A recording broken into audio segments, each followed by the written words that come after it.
Let's talk about event 3 of the Chasing Better Throwdown, presented by Range of Motion, programmed by Range of Motion. This is a ladder of increasing reps on the burpees and increasing weight on the yoke. What I was looking for with this one was a blood shunting effect, where there's very little overlap in muscle recruitment patterns between a Zercher carry on the yoke and the burpees over the yoke. So we know that a Zercher carry, any sort of yoke work, is very posterior chain dominant, and it's obviously an external load that you're lifting.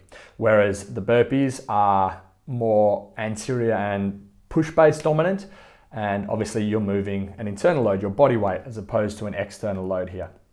So there's very little overlap in the muscle recruitment patterns that we see on this one, being push and anterior chain based versus posterior chain based.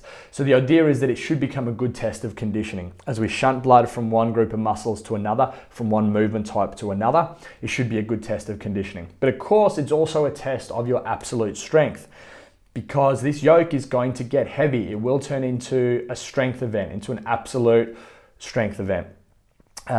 But this is hidden behind the curtain of cardiorespiratory endurance. So the question is, will the strong athletes be able to stay with the more cardiorespiratory fit athletes for long enough to then let their strength bring them home in the end? That's the question. We'll see who wins it. If you have a weakness in your cardiorespiratory endurance, a weakness in your ability to move your body weight in those burpees, or a weakness in your absolute strength, you will be punished here. So again, this will favor the person who's able to show equal competency.